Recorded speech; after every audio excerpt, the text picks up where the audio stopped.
We spoke with another Republican presidential candidate, former Governor Jeb Bush, earlier, and asked him how his strategy to defeat ISIS would be any faster or more effective than the current one. I'd say a no-fly zone, creating safe zones in Syria, directly arming the Kurds in Iraq, re-engaging both politically and militarily with the Sunnis, the Sunni tribal leaders that were effective partners in the creation of the surge, have our troops be embedded with the Iraqi military. But basically, all of this needs to be a strategy, not just one-off kind of incremental decisions being made by this president who wants to run out the clock. The strategy ought to be, how do we destroy ISIS and how do we create political stability in the aftermath? And right now we have neither. You've talked about saying you would listen to the generals in terms of their advice about ground troops to fight ISIS in Syria or in Iraq. One of the things the president has said is that his military advisors have told him that without a force on the ground to help U.S. troops, that basically if you were going to put U.S. troops in, they'd have to stay as an occupational force. Is that wrong in your view? I think it is wrong. I think that had we kept a small force in Iraq, we wouldn't have the mess that we have right now.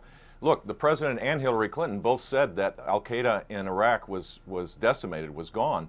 And when we pulled back diplomatically, politically, remember Hillary Clinton only traveled to Iraq one time during her 4 years.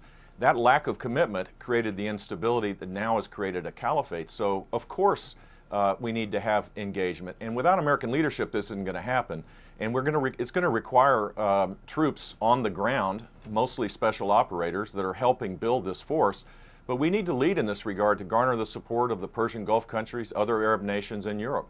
I guess what I'm trying to figure out is what the number is here between you want troops to go in, but then everybody seems to agree there need to be some kind of stability afterwards. You've mentioned the surge from George W. Bush's presidency. That surge was successful because hundreds of thousands of troops were in there. So how does it work in this case without that many troops?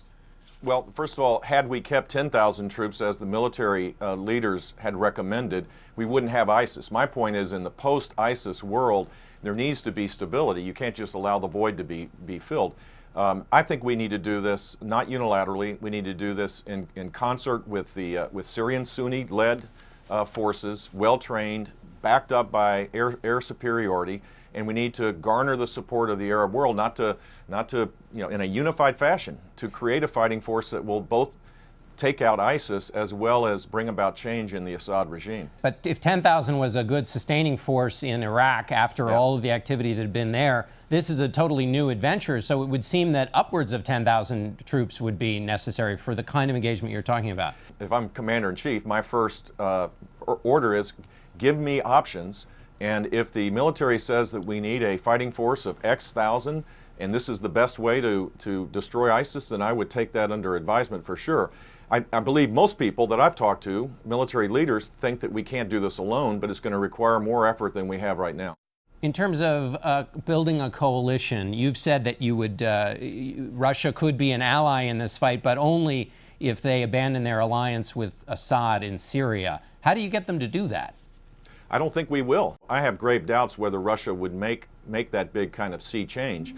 But we always should be in dialogue with Russia. My problem is talking to Russia from a position of weakness only enables their objectives. It has nothing to do with ours. If we were stronger, we would be in a better position to deal with them.